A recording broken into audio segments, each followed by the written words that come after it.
세상의 모든 지식 언더스탠딩.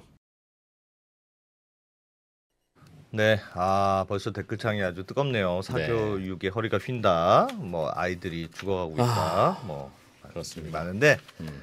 자, 일단 모셔보겠습니다. 서울대학교 김경범 교수님. 예, 이분은 어서 오십시오. 안녕하세요. 안녕하세요. 네. 지난번에 한번 오셔서 소개는 해드렸지만 또 오늘 영상만 보시는 분들도 많기 때문에 이분은 서울대학교 입학본부에서 우리나라 입시 제도에 대한 연구를 굉장히 오래 해오셨고 현행 학생부 종합전형 제도의 설계자입니다. 그러니까 원흉. 그렇지. 그러니까 이건 원흉이네, 원흉. 이거 참 잘 만들었네라고 하는 분의 입장에서는 이분이 교육제도의 수호자이고 뭐 제도가 있다위야? 라는 분께는 이분이 원흉이다 라고 말씀드릴 수 있겠습니다. 뭐 어떻겠습니까? 그런 걸. 죄송합니다. 나 약간 농담이었어요. 입장이 다른 거니까. 그러니까요.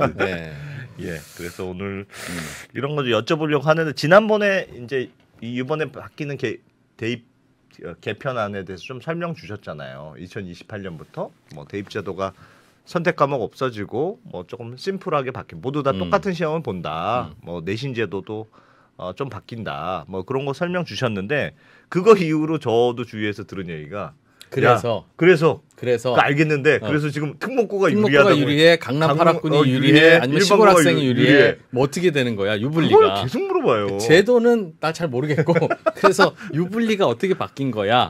이게 궁금한데 전문가마다 조금씩 달라. 일반고가 불리해졌다. 제가 들은 바는 대체로는 특목고가 좀 괜찮아졌다는 설명이 많긴 많았는데 그거 아니라는 분도 있던데요. 아니라는 분도 있습니까? 뭐 어떻게 된 겁니까? 어떻게든 뭐 결론을 좀 내려주시겠습니까? 개인적인 생각은 어떠세요? 이게 왜 우리는 입학 제도가 바뀌면은 왜 이렇게 시끄러운 걸까요? 유불리를 따지니까. 그럼요. 이게 나한테 유리할까 불리할까 이런 이해관계를 가지고 접근하니까 이제 유불리 문제가 생기는데 이번 2028 발표하고 나서 제일 핫한 이슈는 특목고 일반고, 그러니까 특목 자사고 대 일반고 누가 더 유리한가 이런 문제 아니겠어요? 그러면 이거를 어떻게 접근해 가야 되냐면 지금 현재는 어떨까요?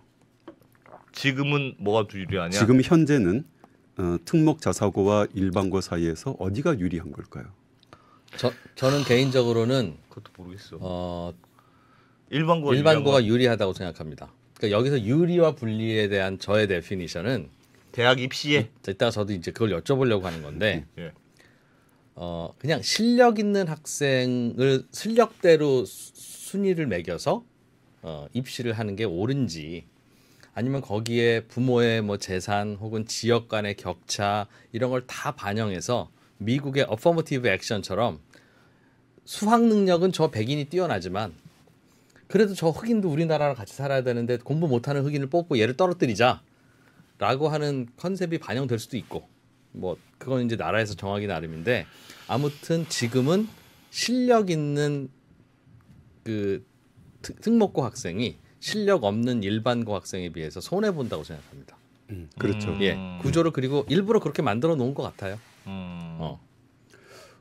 그런데 이제 이 이슈를 가지고 어떤 국회라든지 어떤 공적인 자리에서 얘기를 하다 보면은 특목고 자사고가 지금은 너무 유리해요. 이런 얘기를 많이 듣습니다. 오히려. 그러니까 결과적으로 보면 지금 현재 입시로만 보면은 이 프로께서 말씀하신 그 기준으로 보면은 특목고 자사고가 손해를 보는 구조인 거죠. 그렇죠. 모래주머니 하나씩 안고 뛰는 그렇죠. 거죠. 왜냐하면 교과 전형이라는 게 전국적으로 한 40% 넘게 하고 있으니까 수시에서 특목 자사고에서 교과 전형으로 대학을 하기는 거의 매우 힘든 거 아니겠어요?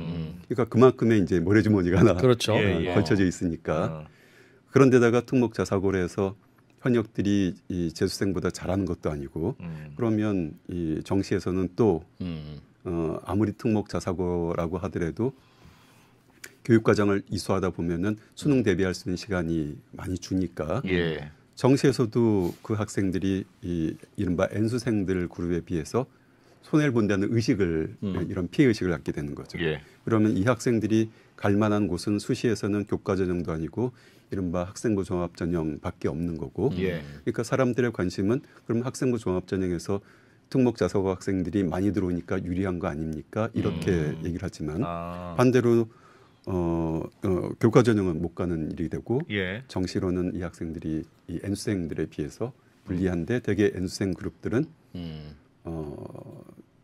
과학고 영재고 학생들보다는 일반고 학생들 그룹들이 더 많은 거죠. 재수생들은 그러니까 이제 현재 이 누가 유리하냐 이 논란을 보는 것은 매우 논란을 위한 논란이지 답을 알 수 있는 방법이 없고 다만 답을 하려면 어떻게 해야 되냐면 현재는 어떤가 그리고 그럼 현재의 특목 자사고 일반고 사이에서 유불리가 그럼 2028에는 어떤 요인에 의해서 어떻게 바꾸냐를 합리적으로 설명을 해가야 되는데 예. 그 설명을 하기에는 아직도 정해지지 않은 변수가 너무너무 많아서 새로 바뀌는 대입제도에 네, 이게 아직 다 완성된 대입제도가 아니기 때문에 아니라서. 너무 많아가지고 딱 부러지게 누가 유리합니다, 불리합니다를 말할 수 없어요. 이번에 바뀐 게 그럼요. 그런데 이렇게 말할 수는 있어요.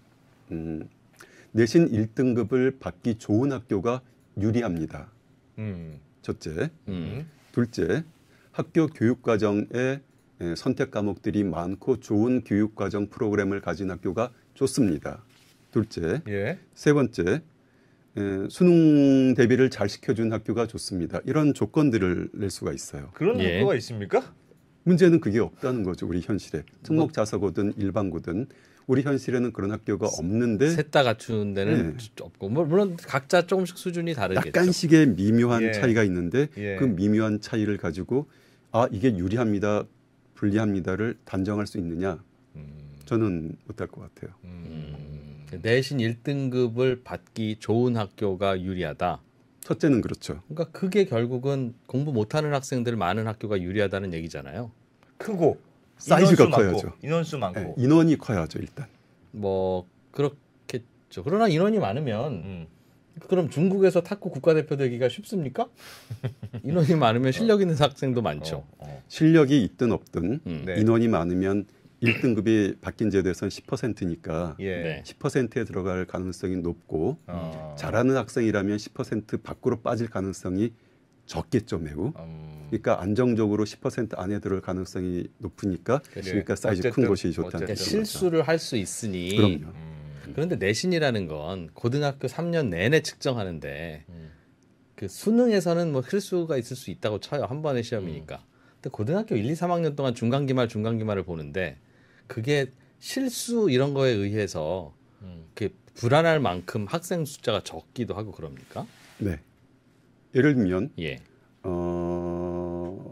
100명이 시험 보면은 10명이 1등급을 받지 1등급이죠. 않습니까? 예. 그런데 그 10명이 만약에 시험이 조금 쉬워서 네.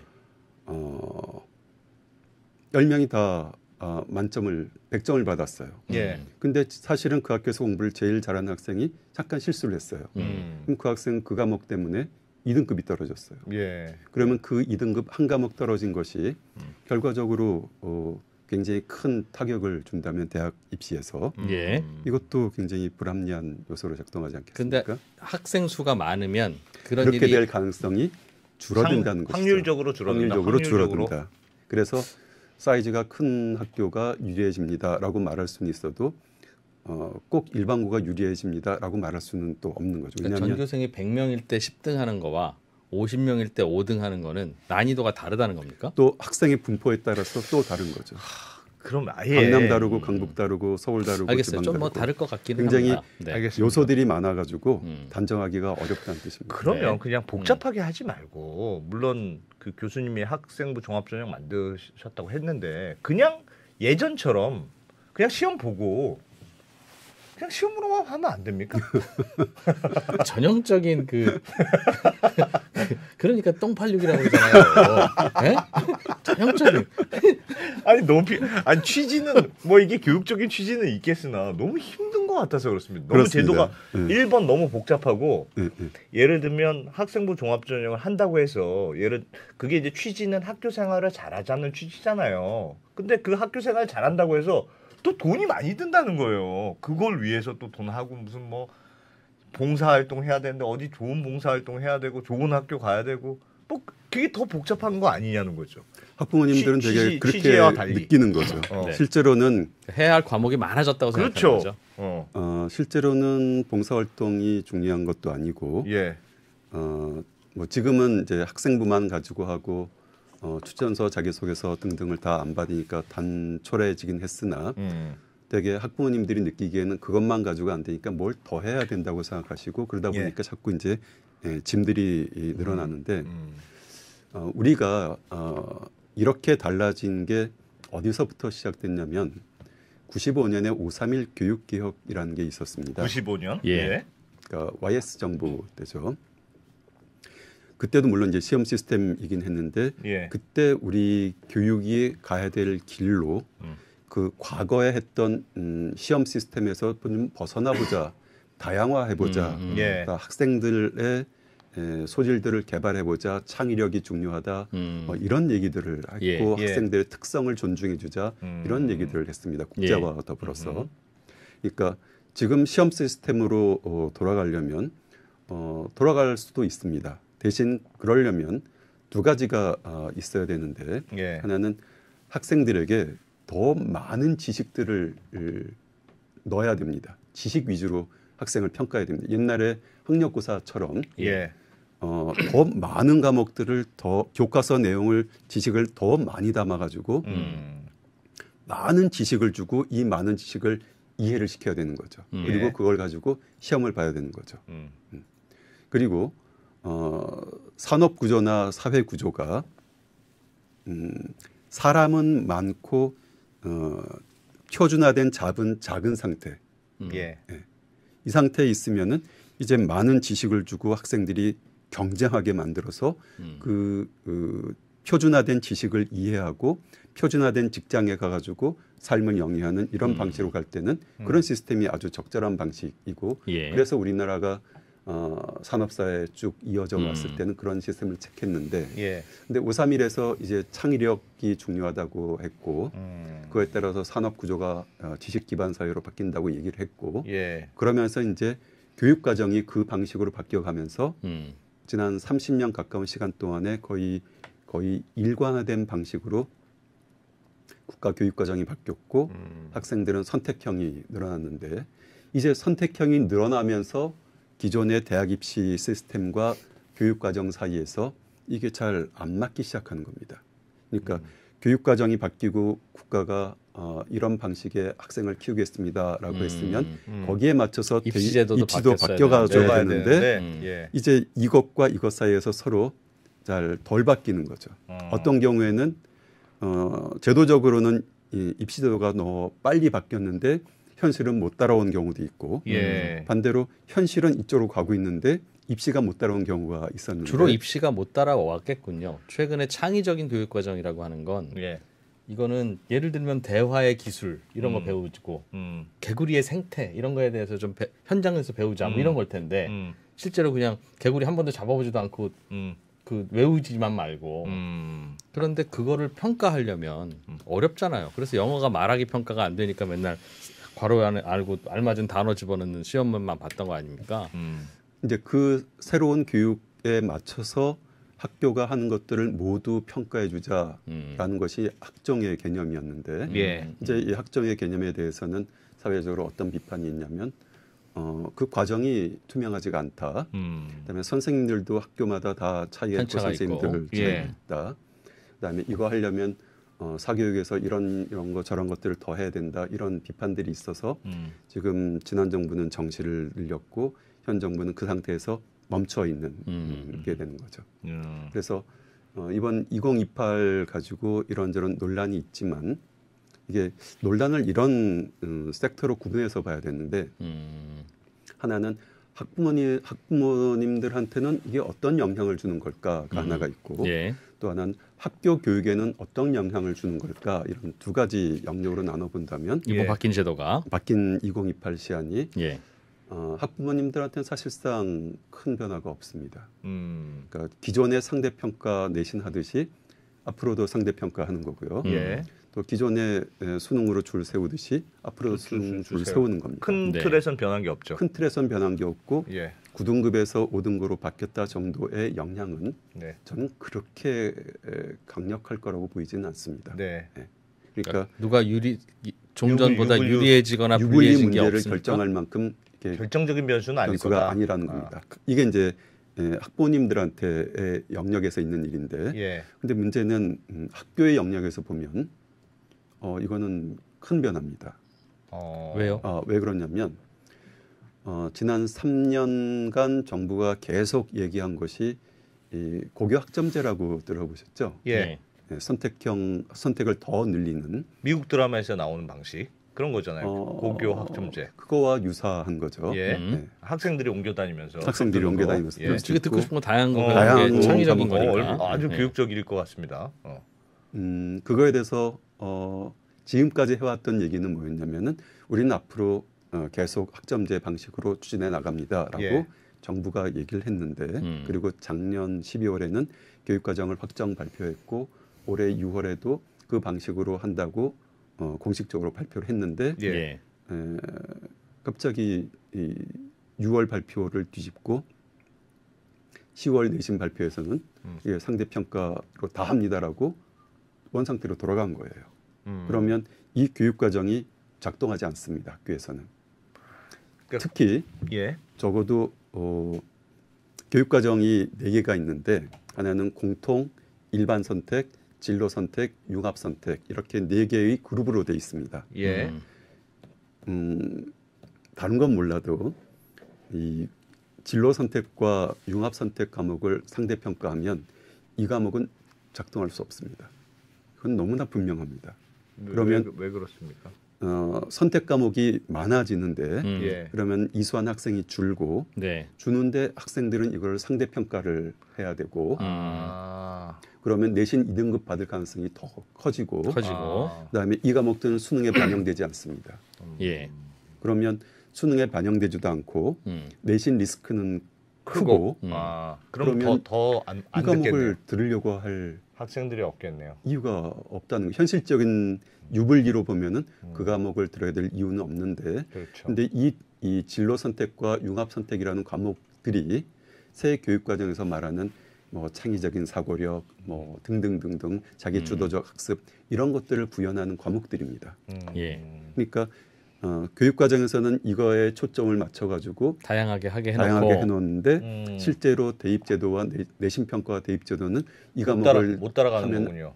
불리하게 만들어 놨으니 이게 서로 충돌한다는 뜻입니다. 그렇죠. 그러네요. 그래서 이 부분이 지금 예. 시한이니까 이 부분이 고쳐져야지 적어도 학교는 작동할 것 같습니다. 그러니까 학교에서는 다양한 과목을 배울수록 좋은 걸로 우리는 그렇게 정해놓고 그렇게 가기로 했는데 네. 시험은 그렇게 안 수능 가니까. 시험은 전국 공통으로만 보고 네.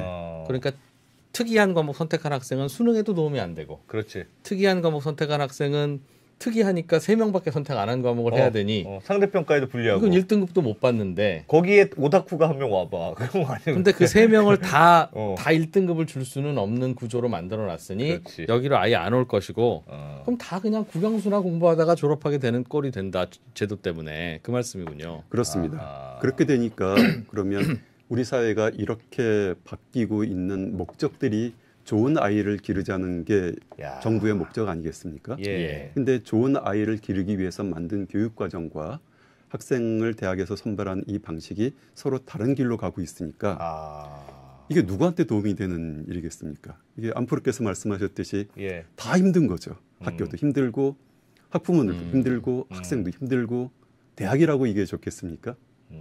이게 다 힘든 시스템으로 현상 유지를 하고 있는 것이니 그러니 학교 교육 관점에서 보면은 이번 시야는 좋은 게 아닙니다라는 뜻입니다.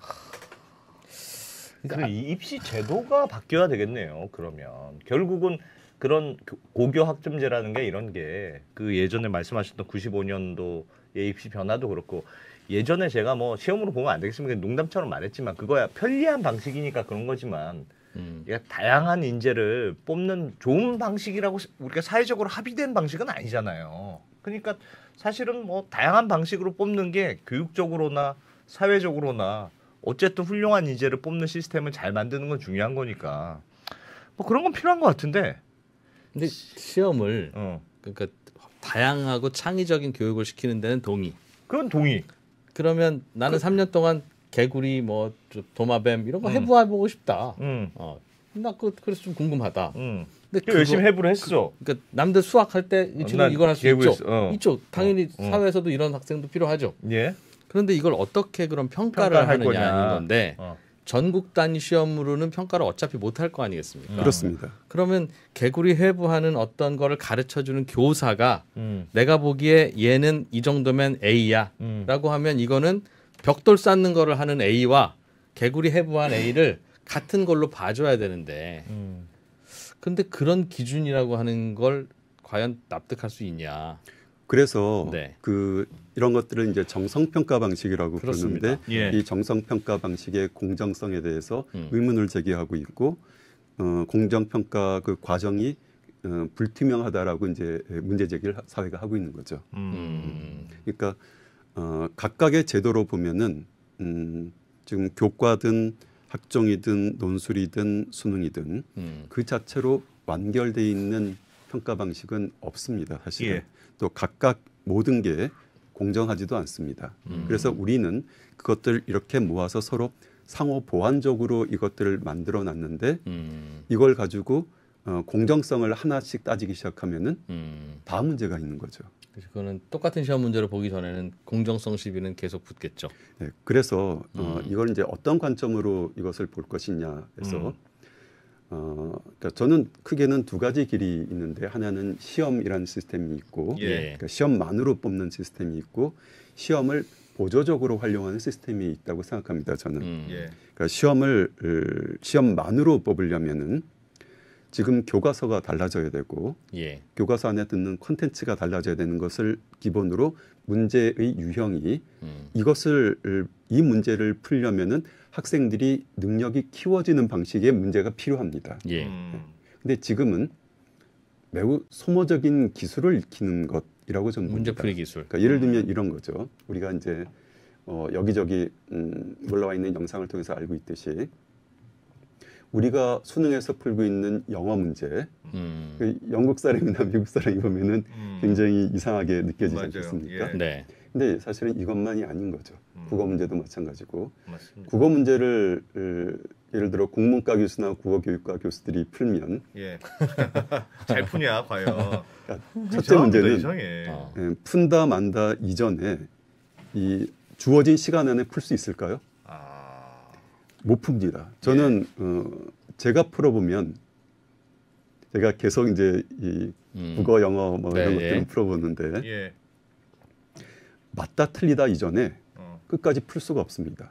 그러니까 생각을 하면 예. 문제를 못 푸는 문제가 그렇죠. 예. 되고 그러면 학생들은 이 문제를 어떻게 푸는 거냐면 사고를 문제 푸는데 최적화시키는 겁니다. 그래서 문제부터 읽고 질문 읽고 다시 문제 본문으로 푸는 돌아가서 보는 요령을 거야. 가지고 그렇죠. 이 문제 푸는 요령을 체화시키는 것이고 이거를 문제를 그 체화를 시키려면은 반복적으로 문제를 많이 풀어서 예. 딱 보면 1분 안에 뭐 어떤 게 답에 나오는 거구나. 1분 30초 안에 보고 바로 또 다시 한번 확인할 수 있는 거를 순식간에 끝내야 되는 거죠. 그렇죠. 예. 생각을 하면은 안 되는 거죠. 그게 이상하다는 그러니까 겁니다. 왜 수능을 그렇게 도대체 보게 했어요? 만들었냐고요. 왜냐면 대체. 우리 사회는 요구하지 않습니까? 수능으로 줄을 세우는 게 공정하다고. 아니 수능 문제까지는 저는 괜찮은데 말씀하신 대로 그걸 왜 60분 안에 90분 안에 풀라고 합니까? 넉넉하게 3시간 주고 먼저 다 푼 애는 2시간 만에 나가고 최소한 시간이 모자라서 못 푸는 것까지는 그래. 충분히 넉넉히 주고 그걸 며칠간 나눠서 보면 되잖아요. 그렇죠. 네. 그러면 예를 들어 우리 사회에서 수능을 이틀에 봅시다. 네. 또는 3일에 나눠 봅시다. 수능은 지금 학교에서 보고 있는데 교육청에서 이걸 환영할까요? 아니면 학교 현장 선생님들이 이걸 환영할까요? 아니 그들이 환영하든 안 하든 그게 중요합니까? 아니 그렇게 따지면 무슨 올림픽 행사를 할 때 경찰들은 동원해서 질서 유지해야 되는데 경찰이 환영해서 올림픽을 하는 게 아니잖아요. 중요한 건 학생들을 제대로 평가하는 거라면 거기에 참여하는 분들이 좀 불편할 수도 있죠. 우리 사회가 교수님한테 그러세요. 언제부터 아닙니다. 교수님한테 그럴 필요는 없지. 그러려면은 그러니까 문제가 좋아야 되는데 그러니까 우리는 지금 지난 94년부터 거의 30년 동안 내고 있는 문제들이 점점 유형화되고 있어서 그러니까 새로운 형태의 문제를 만들 수 없는 구조에 있는 겁니다. 그러니 이 문제를 가지고 학생들에게 3시간짜리 시험을 본다? 학생들은 3시간이 필요하지 않아요. 주어진 시간 안에 얼마든지 다 푸는 게 현재 지금까지는 그 경쟁을 거죠. 해왔으니 그게 현재 수능 문항인 거고 그렇게 경쟁하는 게 우리가 늘 해왔던 일이었던 거죠. 그러니까 근본적으로 뭐가 잘못된 거 아니냐는 거죠. 그렇습니다. 문제는 근본적인 문제들을 그러니까 문제를 해결하려면 근본에서부터 바꿔가야 되는데 여기서 조금 저기서 조금 바꾼다고 해서 이런 게 하나도 안 바뀌었다는 뜻입니다. 그러니까 우리가 모든 게 이 대학 입시에서 불만이고 불편하고 특히 전 뭐가 문제라고 생각하냐면 사람들이 여기에다가 돈을 많이 쓰는데 국가도 많이 쓰고 학부모님도 돈을 많이 쓰는데 그럼 결과적으로 학생은 뭔가 능력이 좋아지거나 뭔가 학생들에게 뭔가 좋은 영향을 줘야 되지 않겠습니까? 제 말이 그 말입니다. 그런데 학생들은 무엇을 익히는 거냐면 그 문제 유형을 내가 얼마나 익숙하게 체화시키냐 그런 그 훈련을 반복 훈련을 통해서 그런 기술을 익히는 거니까 그 기술은 수능 끝나는 날 이후에는 하나도 쓸데없는 기술인 거죠. 그 기술을 위해서 우리가 많은 시간과 돈과 에너지를 사회 전체가 또 학생과 학부모들이 다 쓰고 있는 것이 저는 매우 비효율적이고 우리가 빨리 여기서 뭔가를 벗어나야 되는데 그러면 수능을 문제를 바꾸든지 아니면 대입 전체의 시스템을 바꾸는 큰 변화가 필요하지 조금 이런 미세 조정을 해가지고는 아무것도 달라질 게 없다는 겁니다. 어떻게 바꿔야 되고 왜 안 됩니까? 안 되는 건 설명을 좀 해주신 것 같기는 해요. 그러니까 다양하고 창의적인 교육을 해서 학교 현장에서 학교 선생님이 설명하는 거에 집중하고 수업 시간에도 다양한 토론이 이루어지고 실습이 이루어지고 또 배워가고 하는 걸 하는 게 맞는 것 같은데 그걸 이 학교 학생과 저 학교 학생이 다르게 했는데 둘 중에 누가 더 잘했는지를 이건 이 학교 선생님이 평가하고 저건 저 학교 선생님이 평가하는 이 점수를 가지고 대학이 과연 뽑을 수 있느냐 그리고 여기에 대해서 다 수긍을 할 수 있느냐 그러니까 이게 저는 듣다 보니까 야 이게 과연 우리가 가능한 미션을 하려는 건가? 혹시 이걸 해내는 다른 나라 사례는 있나? 그런 생각이 듭니다. 생각해보니 변호사들도 판사들도 얼마나 중요한 직업입니까? 그러나 그냥 정해진 시간 안에 사법시험으로 보고 운전 얼마나 중요해요. 그러나 딱 정해진 시간 안에 T자 꺾으세요. 이거 그거 시험 못하잖아요. 결국 시험은 그렇게 IB라고 들어보셨나요? IB? 인터내셔널 바칼로레아라고 하는 그러니까 우리나라에서도 제주의 표선고 대구 뭐 이렇게 해서 현재 도입돼서 첫 입시를 치르는 그런 시스템인데 그러니까 이 시스템은 어떤 평가 시스템을 갖냐면 6과목을 고릅니다. 학생이. 3과목은 이른바 심화, 3과목은 보통 이 과목을 고르는데 각 과목별로는 7점, 그러니까 7개의 등급을 내는 절대평가를 합니다. 전 세계 학교가 합니다. 그런데 이 전 세계 학교가 하는 평가에 대해서 어느 대학도 이거에 대한 신뢰를 그러니까 이걸 불신하지 않고 그 점수만 가지고 다 모든 대학이 학생을 뽑습니다. 아무 문제 없이. 서울에 있는 대학들도 마찬가지고요. 지금 우리나라에서요? 우리나라에서도요. 하고 있다는 말씀입니까? 현재도 하고 있는 거죠. 그러면 이제 IB가 외국 제도라고 한다면 이렇게 볼 수도 있는 거죠. 절대평가의 학교별 차이들을 어떻게 보증하고 검증하는 시스템을 만들 거냐의 문제 아니겠습니까? 만약 그렇게 한다면. 그렇게 간다면. 근데 IB는 이거를 보정하고 검증한 시스템들을 매우 두껍게 가져갑니다. 그래야지 그 시스템에 대한 신뢰를 유지할 수 있으니까. 근데 우리는 그거를 현재는 평가는 교사가 개인이 하는 것이라고 돼 있지 예. 그 교사 개인의 평가에 대해서 누군가 개입하거나 그럴 수가 없는 시스템인 네. 거죠. 네. 근데 만약에 우리가 절대 평가로 간다면 교사 개인의 평가에 대해서 누군가 검증하고 또 확인하고 이런 시스템들을 만들어야 되지 않겠습니까? 그거 해내는 나라가 있어요? IB가 그렇게 하는 거고 그 다음에 내신 가지고만 뽑지 않죠. 그러니까 내신도 보고 이것도 보고 하는 거지 내신으로만 줄을 쭉 세우지 않는 거죠. 그러니까 예를 들면은 우리나라의 지금 교과 전형이란 네. 예. 합리적 전형인가 하면은 그렇지 않습니다. 왜냐하면 서로 다른 학교에서 상대 평가로 얻은 점수를 가지고 서로 비교를 한다는 게 예. 사실은 합리적이지 않거든요. 근데 그렇죠. 그게 상대 평가로 하면 더 합리적이지 않죠. 상대 평가도 합리적이지 않고 예. 절대 평가도 합리적이지 않은데 절대 평가가 가능하려면 학교 간의 성취 기준이라고 하는 것이 비슷해야죠. 고르게 고르게 적용이 돼야 가능한 일인데 예. 사실 현실적으로는 쉽지가 않은 일입니다. 그렇지만 교과 전형이 유지가 되는 거는 그 나름의 존재 이유가 있으니까 이 교과 전형이 유지가 되고 제일 많은 학생들을 교과 전형이 뽑는 거 아니겠어요? 예. 또 대학들은 상위권 대학만 있는 게 아니라 많은 대학이 있으니까 학생에 대한 수요도 여러 가지가 있고 대학이 뽑는 방식도 여러 가지가 있는 거죠. 이제 다시 좀 돌아가면 네. 그럼 이제 이런 문제들을 우리가 어떻게 해소할 것인가에 대해서 그럼 수능을 어떻게 할까요? 얘기를 하면 예. 기존에 우리가 거의 30년 동안 해왔던 논쟁들이 있는데 이게 답이 나오겠습니까? 왜 답이 안 나오냐면 이해관계가 서로 다르고 그렇죠. 각자의 정당성이 다 있습니다. 그러니까 수능이 공정하다라고 하는 그 논리도 일견 합리적이고 수능이 공정하지 않습니다라는 논리도 일견 합리적입니다. 예. 그러면 서로 합리적이라고 생각하는 두 믿음이 부딪혀가지고 우리가 어떤 결정을 할 수 있을까요?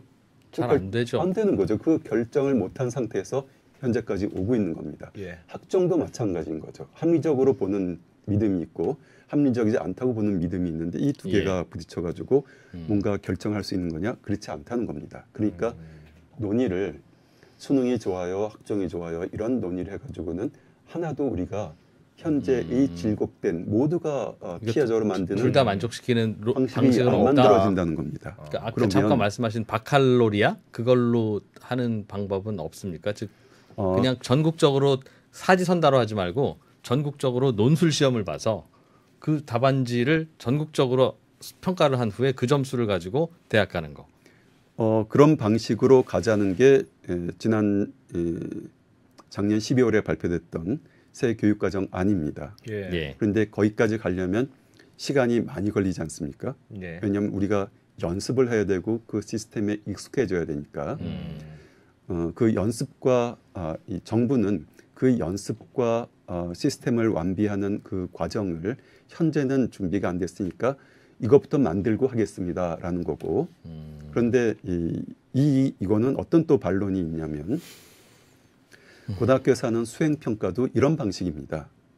같은 방식인데 이게 시작된 지가 2002년이니까 한 20년 되지 않았습니까? 근데 수행평가 방식이 왜 작동하지 않냐면 사실은 다 만점 체계 만점을 주는 거죠. 제출하면 사실상. 그러면 이게 중요한 거였다면 선생님들이 이 수행평가가 중요하니까 이거를 정교하게 잘 하십시오. 다 만점 주지 마시고 뭐 5등급의 절대평가를 하든지 5등급의 상대평가를 하든지 하라고 했으면 선생님들이 이거에 대해서 준비를 하지 않았겠습니까? 근데 그런 얘기는 지난 20년간 없다가 이제 정부는 이걸 만든 다음에 하겠습니다라는 얘기를 하는 거면 이게 앞으로 20년 뒤에 어떻게 될지 사실은 아무 기약이 없는 겁니다. 이거를 잘 작동시키려면 이제 이런 걸 합니다. 전체가 하는 건 아니더라도 일부 교과에서라도 이런 걸 시작합니다라고 해야지 선생님들이 이거 가지고 준비하고 익숙해지지 않을까요? 여기서 이런 거라는 게 어떤 절대평가라는 겁니다. 예, 선생님들이 평가하고 그걸 대학이 믿어주는 거. 그리고 선생님들의 평가에 대해서 개별 선생님들의 평가에 대해서 예. 신뢰성이 있는 이 검증 체계를 갖추는 것. 예. 그래야 되는데 지금 이건 나중에 할게요. 이거 먼저 할게요라고 한다면 선생님들은 이거를 열심히 할 그거는 동기가 나중에 없다는 하고 겁니다. 이거 먼저 할게요 하는 이거라는 건 뭐죠 지금? 선생님들의 준비를 먼저 시키고 나중에 평가를 그 방식으로 갈게요. 예. 네, 라고 하는 겁니다. 준비를 먼저 시켜야 선생님들도 객관적인 평가를 지난 할 20년간 텐데. 그 상태였거든요, 우리가.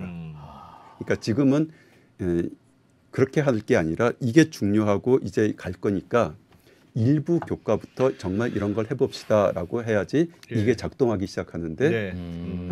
이거를 작동하지 않고 이제 상대평가로 뒤로 물러났으면 예. 이제 앞으로 이거 해볼게요라는 것에 대한 실효가 사라진다는 알겠습니다. 뜻입니다. 그러니까 김 교수님은 창의적인 교육을 하고 하는 게 옳으나 그거를 평가하는 데 따른 불만들과 불공정성에 대한 이슈는 있으니 그 불공정성에 대한 이슈를 좀 줄이기 위해서 말씀하신 대로 노력을 해야 되는데 선생님들에게만 평가하지 말고 평가하는 그 선생님을 또 평가하든 그렇죠. 어떻게든지 해서 공정성을 이게 자꾸 높이는 공정성을 학교에서 높여줘야 이렇게 되는 나왔으면 이게 맞지. 라고 대학이 신뢰할 수 있는 쉽게 그걸 만들어 가야 평가 되는데 시스템을 만들어 가야 되는데 가지도 않고 다시 아유 이게 어떻게 되겠어 시험 봐 이런 쪽으로 바꾸면 어떡하느냐 그렇습니다. 그 말씀이군요. 그리고 이제 그러니까 개별적으로 내신이든 수능이든 이렇게 이슈로 가면은 서로 이 합의된 지점을 만들 수가 없으니 예. 이제 우리가 합의할 수 있는 거는 이런 측면에서는 합의할 수 있지 않을까 싶은 게 학교 교육이 정상적으로 잘 작동하는데 도움이 되는 대입 제도를 만들어 봅시다. 예. 라는 거는 누구나 동의할 수 있지 않을까요? 예. 그러면 현재 제도 가운데 학교 교육이 정상적으로 잘 작동하지 않게 만드는 요소는 뭐냐를 찾으면 저는 그게 9월에 하는 수시 모집이라는 제도인 것 같습니다. 그러니까 왜 이렇게 되냐면 사실은 학교 선생님들은 다 아시는 내용이고 학부모님들도 아실 수도 있는데 예. 9월 수시 모집 원서를 내고 그다음에 11월 이제 다다음 주면은 수능이 있지 않습니까? 예. 학생들은 어떤 게 제일 합리적 선택이냐면 수시 원서를 낸 다음에는 수능에 매진하는 거죠. 그래야 되지 어떻게 않겠습니까? 그래야죠. 지금까지는 예. 네. 그러면 수능에 매진하려면 3학년 2학기 교육 과정을 따라가는 게 수능에 매진하는 일일까요? 아니면은 교육 과정과 별개로 내가 수능 문제를 열심히 푸는 게 수능 점수를 발표하는 도움이 될까요? 그냥 수능 점수를 수능 문제집만 문제를 많이 푸는 풀어야 되지 문제집만 푸는 않겠습니까? 거죠. 예. 그러면 3학년 2학기 교육 과정은 작동하지 않는 거죠. 근데 3학년 2학기만 그러냐? 예를 들면 제가 선택 과목을 예를 들어 사회와 과학에서 수능에 예. 현재는 17개 과목 중에서 2개를 선택을 합니다. 예. 3학년 1학기에 배우는 과목 중에 제가 수능에서 배우지 않는 과목이 있습니다. 수능 시험 보지 않는 수능 시험을 치르지 않는 네. 제가 선택하지 않은 과목이 있습니다. 그거 열심히 공부할까요? 안 하죠. 그냥 적당하게 네. 내신 점수 잘 맞는 선에서 하는 거지 수능 준비를 하기 위해서 뭘 문제집을 이런 건 안 하지 않겠습니까? 예. 네, 그 선택 과목, 그러니까 수능 선택 과목 체계와 내신 선택 과목 체계 사이에서 지금 현재는 고등학교 3학년 2학기뿐만 아니라 3학년 1학기 교육 과정도 작동하지 않는 게 현재 상태니 예. 일단 무엇보다 시급한 일은 교육 과정이 고등학교에서 정상적으로 잘 작동시켜 주게 만들고 내신은 어떻고 수능은 어떻고 그다음에 얘기합시다라는 겁니다. 그러면 입시는 과거처럼 가보자는 거죠. 고등학교 교육 과정이 다 끝나고 수능도 다 치르고 나서 대학에 원서를 내자는 겁니다. 이게 심플한 방식 아니겠습니까? 3학년 2학기 내신 성적도 받고 다 보고 수능 점수도 받고 다 보고 그러면서 예. 이걸 가지고 이제 원서를 내라. 네. 네. 그래야지 지금 내가 수능이 얼마 나올지도 모르고 수시에서 수능 최저 걸려 있는데 마구잡이로 넣어가지고 이 경쟁률만 커지고 막 이런 상황도 막을 수 있고 게다가 예. 수시에서 합격하면 그때는 안 나오 뭐 그냥 등록 안 하면 이른바 뭐 안 수시 된다면서요. 납치 뭐 예. 이런 것들도 다 해결할 예. 수 있고 그러니까 입시가 굉장히 간단하고 입시에 대한 부담을 지는 기간을 아주 줄이는 방식입니다.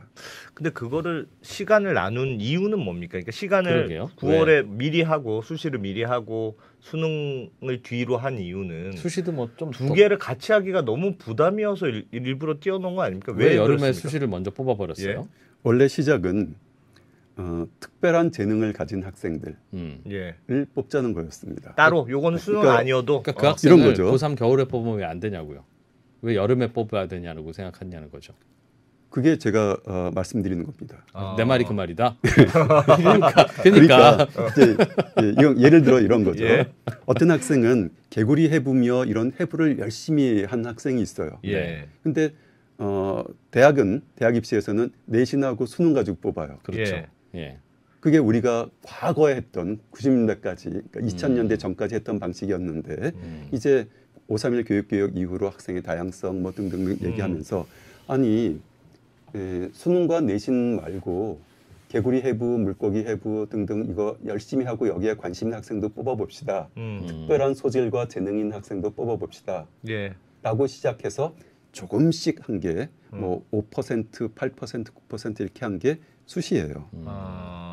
그런데 이 수시에서 그러면 수능 체계에 해당되지 않는 과학고 학생들, 그 당시 영재고가 없었으니까 과학고 학생들은 뭐 어차피 정시로 안 하니까 수시로 넣어봅시다 하니까 이제 카이스트부터 시작해서 서울대 등등이 이제 과학고 학생들을 뽑는 방식 특기자라는 이름으로 여기를 추가를 시켰고 얘네들은 굳이 뭐 수능 안 봐도 3학년 된다. 여름까지만 봐도 다 알아 뭐 그런 컨셉이라는 거죠. 거기다가 그러고 나니까 그럼 뭐 외국어도 그런 거 아니겠어요? 그럼 외국어도 추가하고 그러면 이제 이게 수시가 이 과학고 외고 학생들이 들어오는 뭔가 특별한 학생들을 위한 곳이 됐는데 근데 이게 이 숫자가 좀 커져가니까 그러면 여기 일반고도 더 들어올 수 있는 영역을 만들어야 되지 않겠습니까? 해서 이제 교과 전형이 만들어지고 근데 교과 전형이 만들어서 이 수시 모집 인원이 커져가다 보니까 그럼 그때쯤 돼서 야 이러면 3학년 2학기에 교실이 엉망이 되니까 이렇게 늘릴 때는 이 수시는 원서 접수를 12월로 미뤄야 되겠다고 생각했어야지.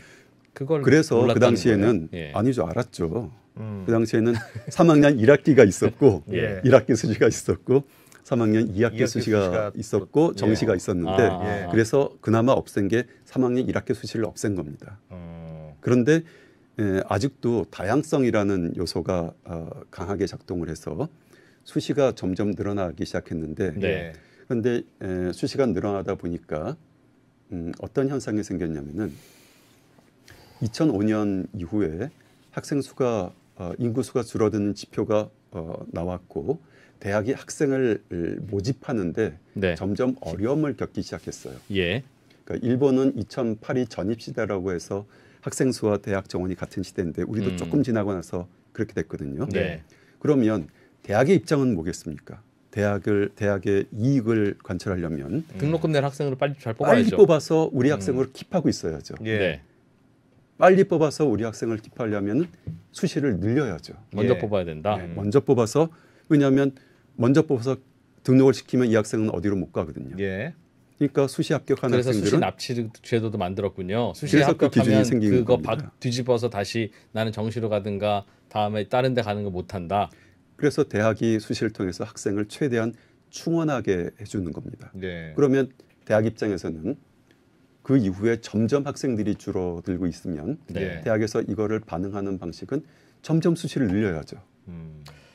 점점 수시를 늘리면 무슨 일이 벌어지냐면 말씀드렸다시피 학교 교육은 이제부터 3학년 2학기가 엉망이 되기 시작하고 거기다 선택형 수능 체제 때문에 3학년 1학기도 엉망이 되기 시작하면 고등학교 3학년 교육과정 가운데 1년이 엉망이 되는데 우리가 3학년 고등학교 교육과정 가운데 3분의 1을 엉망으로 만드는 제도를 유지하면서 어떻게 학교 교육을 통해서 아이를 잘 키우겠습니다. 이런 얘기를 어떻게 하나요? 그럼 대학이 전체 정원이 100명일 때 수시를 몇 퍼센트, 정시를 몇 퍼센트 뽑겠다 하는 건 대학의 자율입니까 지금? 현재도 자율입니다. 다만 16개 대학만 지난 정부에서 그 정부 사업비를 받고 싶으면 정시를 40% 이상 하세요라고 요구를 하고 있는 거죠. 정시를 그러니까 수능으로 40% 이상을 너무 수시를 하세요. 못 뽑지 말라고 그렇게 요구하고 있는 거고 법이나 규정에서는 대학 자율입니다. 그러니까 이게 아까도 제가 수능을 이틀이나 3일 동안 보면 아이들이 적어도 시간에 대한 압박은 좀 덜 느끼면서 최소한 자기의 잠재력을 더 발휘할 수 있고 짧은 시간 안에 요령 부리는 거는 덜 공부할 거 아닙니까? 라고 했을 때 교수님이 그러면 시험 감독을 누가 와서 하고 이틀 3일씩 하면 누가 좋아하겠냐라고 했을 때 제가 죄송하지만 화냈잖아요. 도대체 그게 중요합니까? 똑같이 수시도 대학이 당연히 학생 모집하고 싶은 거야 알죠. 그 분식집도 중국집도 손님 많으면 좋은 거야 아는데 그거 맞춰주자고 지금 그거를 마음대로 하도록 그걸 놔뒀습니까? 어차피 대학 정원과 수험생 숫자는 똑같아서 고생하는 대학은 항상 고생하기 마련인데 마치 영화관에서 자기 안 보인다고 일어나는 걸 막지 않으면 다 일어나서 보잖아요. 그러니까 그거 하라고 교육부가 있는 거 아니에요? 그런 거 지금 하라고? 사실 그 문제, 그러니까 수능을 이틀 3일 보는 것의 문제의 본질은 수능 문제의 유형이지 선생님들이 며칠 수고하냐가 아닙니다. 근데 이제 논의가 잘 안 되는 이유는 여기저기서 반론들을 많이 하기 때문인데 그 중에 하나가 선생님들은 이런 수고를 많이 해야 됩니다라는 겁니다. 그러니까 본질은 문제 유형인데 그 문제형이 뭘 의미하는 거냐면 선다형 문제를 가지고 3시간씩 고민할 필요가 뭐가 있겠습니까? 만약에 우리가 3시간짜리 그러니까 예를 들어 국어를 가지고 한국사를 가지고 3시간짜리 문제를 합시다라고 한다면 그거는 문제를 보고 생각해서 하나를 찍는 게 아니라 뭔가를 써야 되지 않겠습니까? 예. 쓰게까지 하면 더 좋기도 하죠. 근데 그거를 선다형으로 만들면 3시간짜리가 필요할까요? 그렇긴 하죠. 근데 선다형도요 3시간 필요합니다. 저도 풀어봤습니다. 교수님도 풀어보셨잖아요. 1시간은 진짜 말 그대로 그 지문에 대한 사전 지식이 있어야 빨리 이해가 되는 거지. 그게 없으면 그 지문을 그때서야 보고 야 이탈리아에서는 이런 일이 벌어져? 재밌네. 자 다음 주를 보자. 이런 식으로 하면 시간이 없어서 못 풀어요. 그러나 시간 넉넉히 주면 그 지문 다 보고 아 이렇구나. 그럼 이 문제 풀 수 있죠. 그건 물론 말씀하신 대로 주관식 논술로 쓰라고 하면 더 엄격하고 냉정한 평가는 되겠으나 오지선다조차도 최소한 읽고는 쓰게 해주자. 지문을 읽을 시간이 현실은 없다. 안 그러니까 전국의 수험생들이 요즘 다 언더스탠딩 봅니다. 상식이 있어야 빨리 무르르 이렇게 나오면 이 얘기구나라고 알고 바로 들어갈 수 있으니까 그거 저 대치동에서 엄마가 언더스탠딩을 보고 그거를 찾아서 정리해가지고 이거 애들한테 주는 애도 있다니까요. 그러니까 저희야 좋지만 이래서야 되겠습니까 하는 거죠. 그러니까 이제 예를 들어 수능 하나만 고친다고 해서 뭐가 달라질까요? 예를 들면 이렇게 되는 거죠. 수능을 논서술형 문제를 쓰겠습니다. 그리고 이틀 3일간 충분히 시간을 줘서 학생들에게 이거를 사고력을 키우는 이런 수능으로 바꾸겠습니다라고 하면 현실은 이것을 어떻게 반응할까요? 예를 들어 이제 학교는 어떻게 반응할 것이며 학부모는 어떻게 반응할까요? 저는 그거에 대해서는 시간을 넉넉히 주면 대치동의 위력이 지금보다는 떨어질 것 같습니다. 물론 그때도 대치동은 힘을 발휘해서 뭐 하겠으나 그래도 시간만 넉넉히 주면 평소에 다른 것 좀 읽고 이뤘던 능력이 문제 푸는데 반영이 되는데 지금은 그렇지 않으니까요. 아마 저는 이렇게 될 거라고 예상합니다. 수능을 이제 그렇게 바꿨으면 정부와 교육부하고 교육청은 이 수능을 대비하기 위한 수업 방식이며 평가 방식이며 학생의 준비들을 하라고 학교한테 이렇게 요구를 할 거고 그럼 학교는 이걸 우리가 이렇게 하겠습니다라고 당연히 하겠죠. 그걸 보고 있는 학부모는 그 하겠다는 학교를 신뢰를 할까요? 불안하지 않겠습니까?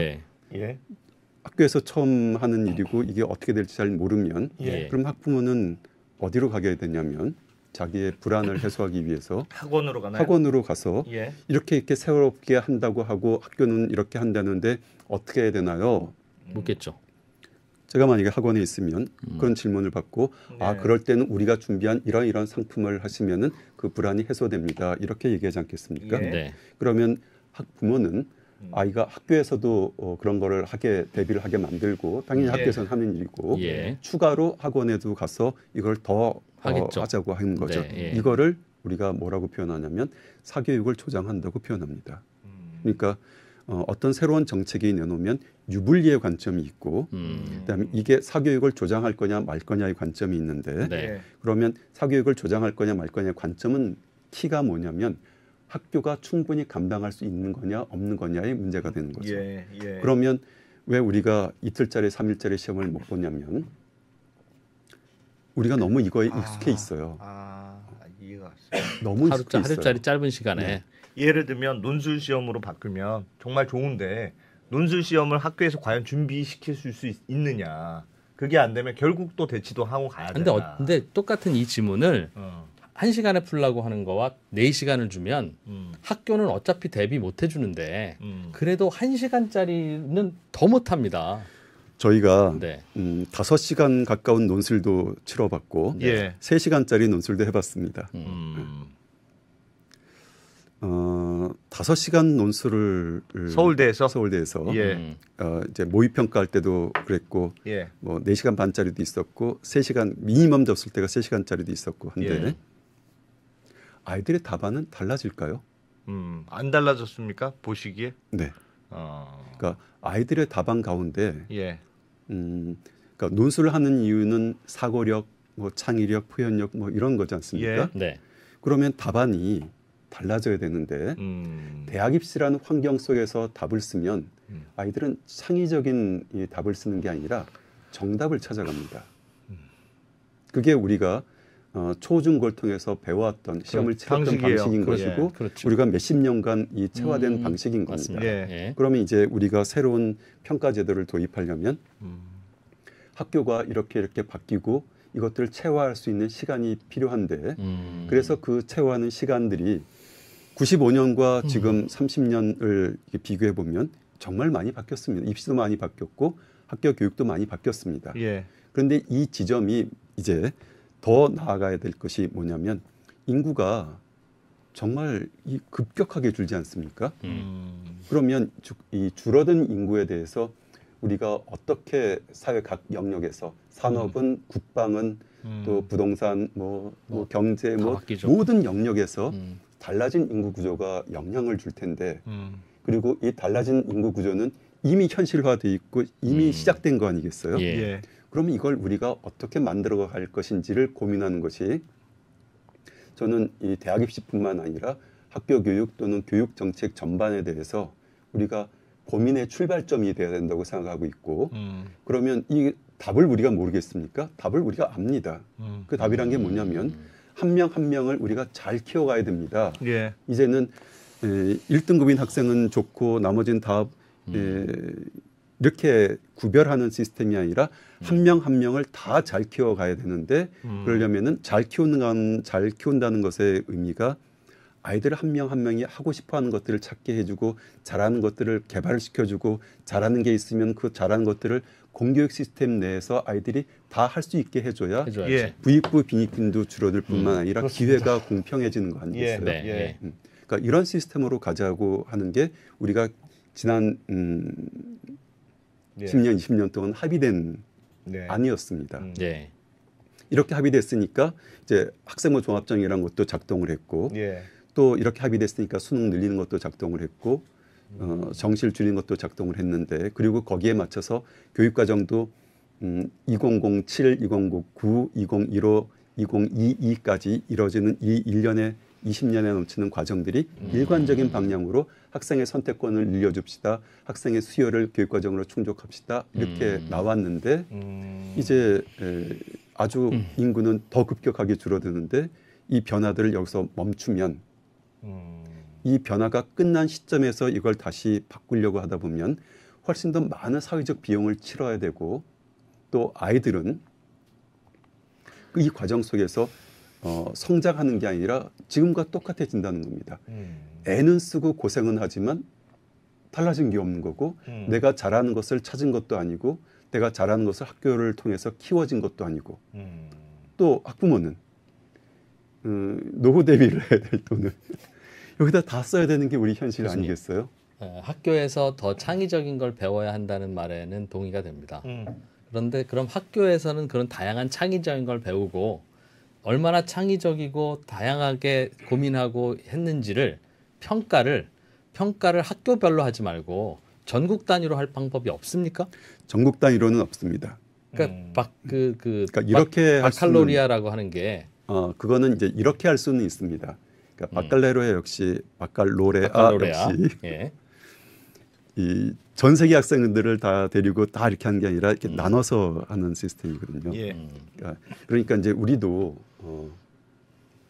시작을 한다면 이렇게 볼 수 있는 거죠. 소수가 듣는 과목들, 그러니까 진로 선택이라든지 또 융합 선택에 해당하는 예. 학생들이 주도적으로 참여하는 이런 융합 선택 과목들이 있을 텐데 그 과목들에서부터 이제 시작을 해보자는 겁니다. 이 일을. 그러면 그 일을 하는데 제가 운영하는 과목이 있고 A 과목이 있고 이 프로께서 운영하는 B 과목이 있는데 예. 이걸 우리가 따로따로 평가하고 이거를 닫아버리면 우리가 서로 달라가지고 이 제 과목을 듣는 아이와 서로 유불리가 생기지 않겠어요? 그렇죠. 예. 그러면 이제 우리가 뭘 해야 되냐면 우리가 이제 암프로한테 가서 제가 잘 평가한 것이지 한번 확인해 보세요. 또 이 프로가 한 것도 이건 저한테 주시고 제가 한 것 평가한 것들 잘 확인해 보세요. 이게 서로 돌려가면서 확인하는 시스템. 하면 그래도 돼. 거기에 만약에 이의가 상황이 생기거나 예. 또 학생이 이의를 제기한다면 그건 다시 또 모아가지고 또 다른 분한테 이건 다시 한번 평가해 보세요. 이런 평가의 신뢰를 쌓을 수 있는 시스템이 있어야 되는데 현재는 우리가 그게 안 돼 있고 그러면 큰 방향에서는 그러니까 다양한 학생들을 다양하게 키워나가는 교육 방향에 맞고 우리가 앞으로 그렇게 나가기로 합의가 됐다면 결국은 수능의 비중은 줄이고 학생부의 비중을 높이고 말씀하셨던 대로 그 절대평가가 공정성의 논란이 여전히 있으니 그 공정성을 줄이는 방향으로 노력하는 쪽으로 가야 된다는 말씀이네요. 그런데 그렇게 하면 그걸 저항이 생겨서 저항이 이런 식으로 또 바뀌잖아요. 또 이런 식으로 바뀌니 그러면 이제 수능은 영향력을 다 없애고 학교 중심을 갑시다. 듣기에 좋고 이론적으로는 좋은 얘기지만 예. 현실적으로 이런 주장을 했을 때 사람들이 다 수긍해서 갑시다 할 거냐 그렇지 않을 거 아니겠어요. 당연하죠. 예. 그러니까 그래서 개별적으로는 사실은 우리가 내색은 안 하지만 각 학교에 있는 고등학교 선생님들을 전 국민이 신뢰 못하는 겁니다. 선생님들의 수준 차이도 분명히 있고 학생들의 수준 차이도 훨씬 더 크게 있는데 똑같이 개구리 회부를 해도 이렇게 여기 3명이 모여서 한 회부와 이렇게 3명이 모여서 한 회부는 수준 차이가 나는데 분명히 여기서도 제일 잘하는 애 있을 거고 여기서도 제일 못하는 애가 있을 텐데 여기서 제일 못한 애가 여기서 제일 잘하는 애보다 더 훌륭할 수도 있다는 거예요. 그렇습니다. 근데 그거를 서로 다른 학교에서 알아서 선생님이 평가하세요라고 하면 선생님들도 이 눈높이라고 하는 게 맞춰지기 참 쉽지 않고 저 학교가 어떻게 하는지 이 학교가 어떻게 하는지 선생님도 모르니까 그래서 결국은 전국 단위 시험으로 평가를 하지 않으면 이건 될 일인가 그래서 이제 싶은 이렇게 생각이 하자는 겁니다. 지금 내신 평가 방식에서도 그 저하고 이프로님도 서로 이제 생각이 다르지 않습니까? 만약에 이 문제를 가지고 수능 가지고 그럼 어떻게 할까 하면은 그건 정말 이 해결책을 찾기가 어려운 문제입니다. 근데 해결책을 찾을 수 있는 한 가지는 저는 수시를 하지 말고 고등학교 교육이 다 끝난 다음에 정시를 합시다. 그러니까 예. 수능 수시와 정시를 같이 합시다 하는 거고 그다음에 구체적으로 이거를 어떻게 할지는 이제 이런 전제하에서 사회적으로 논의를 시작을 해봅시다. 우리가 인구가 줄어드는 상황에서 학생들을 위해서 어떻게 예. 할지. 네. 또 이런 논의와 더불어서 뭐가 같이 붙어야 되냐면 어떻게 하면 학교 교육이 지금보다 더 좋아질까를 예. 학교 안에서 수업하는 방식도 있고 학교 체제를 바꾸는 방식도 있습니다. 그러니까 예를 들면 이런 거죠. 우리 학교에서는 개구리 해부를 할 수 있는 시간이 없습니다. 네. 예. 오늘 개구리가 괜히 제가 예를 들은 바람에 네. 그러면 네. 개구리 해부를 잘하고 뭐 해부를 잘할 수 있는 학교를 누구나 다닐 수 있는 학교를 하나를 만들어서 예. 그 학교를 왔다 갔다 전학을 하거나 아니면 하거나. 주말에 가거나 아니면 방과후에 갈 수 있는 프로그램을 짜면 그리고 각 지역마다 그런 것들을 만들면 이런 것들이 학생들이 좀 더 지금 학교보다는 좀 더 예. 좋은 교육을 받을 수 있지 않을까. 그러니까 교육의 학생들을 위해서 더 좋게 만드는 시스템과 대학 입시가 변화하는 시스템들을 같이 맞춰야지 한쪽만 가고 그렇죠. 한쪽은 덜 가고 이렇게 가지고는 당연히 이 국민들이 못 받아들이는 거죠. 네, 알겠습니다. 네. 네. 쭉 얘기 들어보니까 오늘 저는 뭔가 정리가 됐습니다. 정리가 됐습니까? 그러니까 왜 입시제도가 매번 이렇게 고민거리인지에 대한 큰 줄기를 알았어요. 그러니까 학교 현장에서 가르쳤으면 좋겠는 거하고 네. 그거에 대한 평가를 어떻게 할지에 대해서 너무 다르죠. 다른 거라서 야 그건 안 돼 그냥 전국 단위로 해 하는 세력이 집권할 때도 있고 야 아니야 무슨 소리야 이거 이대로 봐야지 라고 하는 세력이 집권할 때가 있는데 누가 집권할 때마다 바뀌면 안 되니까 그러니까 이쪽을 할 때는 이거를 보완해야 되고 이쪽을 할 때는 이걸 보완해야 되는데 제가 보기에는 이쪽을 할 때는 이쪽이 기세등등해서 그냥 이쪽으로 가자 그러고 이쪽이 할 때는 또 이쪽이 기세등등해서 보완할 생각 안 하고 이쪽으로 가자고만 하니까 그냥 정권 바뀌기만 기대하고 정권 바뀌면 다 바꾸고 이러는 게 아닌가 그래서 싶습니다. 이렇게 하면서 결국은 그 제자리에서 못 움직이는 거죠. 못 움직이는 거죠. 그러나 수시는 절대 이제 여름에 하지 말자. 그거는 뭐 제도를 어떻게 바꿔도 여름에 납치할 이유가 없는 건데 그거를 디폴트로 하고 논의를 하자는 겁니다. 그렇죠. 그 수시는 무조건 12월에 같이 합시다. 그거는 왼쪽이 집권하든 오른쪽이 집권하든 관계 없는 거니까 그렇게 하자. 대학들이 학생 못 뽑는 건 어차피 구조적인 건데 그거를 영어관에서 앞줄에서 일어나도록 허용하면 어떡합니까? 알겠습니다. 자, 참 뜨겁네. 네, 이렇게 잘 모르겠는데 입시제도에 대해서 다 알고 나면 이제 우리 애가 고3이기 때문에 내년부터는 2% 이제 관심이 없고 너희들도 고생해봐라. 그리고 저는 이제 뭔가 아닌 것 같은데 그렇게 갈 겁니다. 네. 고민 잘 들었습니다. 자, 서울대학교의 김경범 교수님 오늘 큰 얘기 잘 중심 잡고 잘 해주셔서 정말 도움이 많이 됐습니다. 고맙습니다. 고맙습니다.